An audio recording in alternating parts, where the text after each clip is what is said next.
ფარას დოკუმენტების ქართული მედიის ყურადღების ცენტრში ამჯერად გავრცელებული ინფორმაციის მიხედვით საუბარია ნაციონალური მოძრაობის მიერ ლობირებისთვის გადახდილ თანხებზე. მედიის მტკიცებით 2025 წელს ნაციონალურ მოძრაობას ლობისტური საქმიანობისთვის დაქირავული ჰყავდა კომპანია ნელსონ მალინსი, რომელიც მიმდინარე წლის ივნისიდან დღემდე საქართველოს შესახებ კამპანიას აწარმოებს. მიზანი კი ჩვენი ქვეყნისა და მეგობარი აქტის შესახებ კონკრეტულ მედია საშუალებებში კრიტიკული სტატიებისა და სიუჟეტების გამოქვეყნება. გავრცელებული ინფორმაცია არ უკვირთ მართულ გუნდში, სადაც ამბობენ, რომ საერთაშორისო ასპარეზზე ქვეყნის იმიჯის შელახვის მიზნით ნაციონალური მოძრაობა ლობისტურ კომპანიებს ქირაობს. ოპოზიცია კი ხელისუფლებას ახსენებს, რომ ლობიზმი შეერთებულ შტატებში მიღებული პრაქტიკაა. ამერიკაში ძალიან კანონიერი გახავთ, როცა ლობისტური საქმიანობაში გამოიყენება კონკრეტული კომპანიები. ამ საქმიანობით უსარგებლია მათ შორის ოცნებას დაუწყოთ თუ დანაშაულებრივად მიეჭდა რაღაც აკეთებდნენ, ახლა იგივეს ხო? ამიტომაც არაფერი ჩვეულებრივი ამბავი არის, როცა გეხმარება კონკრეტული ლობისტური კომპანია, რომელიც გეხმარება შენ კონტაქტების დამყარებაში, არაფერი არაკანონიერი და რაღაც საიდუმლო ამაში არ მიმომარეობს და ესეთი რამ აპრობირებული ხოთ ამერიკაშიც და მათ შორის საქართველოს პოლიტიკურ აქტორებს და კიდევ ერთხელ მე ოცნებას განსაკუთრებით ძალიან ბევრი ფული დაუხარჯავს სამმართველოდ. ეს არის საჯარო და არანაირი კანონდარღვევა აქ არ არის. ქართულ ოცნების წინააღმდეგ არანაირი ლობისტური მუშაობა არ არის საჭირო.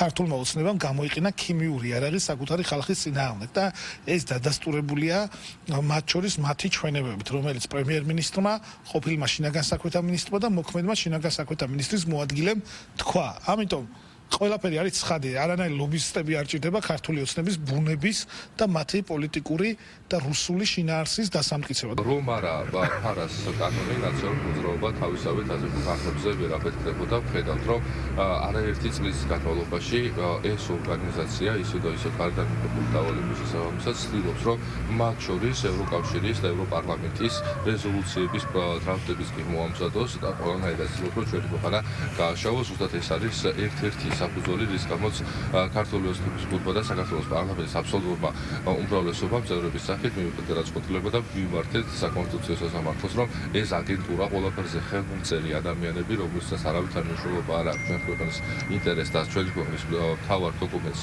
საქართველოს კონსტიტუციას აიკრძალონ ერთხელ და სამუდამოდ და მათი ადგილი პოლიტიკაში აღარ იყოს. ჩვენთვის ეს არ არის ლობისტური კონტრაქტი. ამ ყველაფერს სჭირდება სათანადო გამოძიება.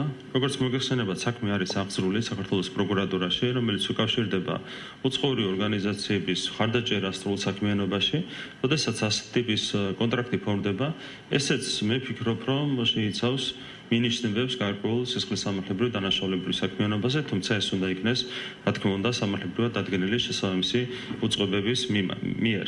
რაც შეეხება იმას, რასაც ეწოდება ფორმალურად ლობიზმი, ჩვენთვის ეს ვერ იქნება ლობიზმი, ეს არის ჩვეულებრივი მეკრთამეობა და აღებ მიცემობა.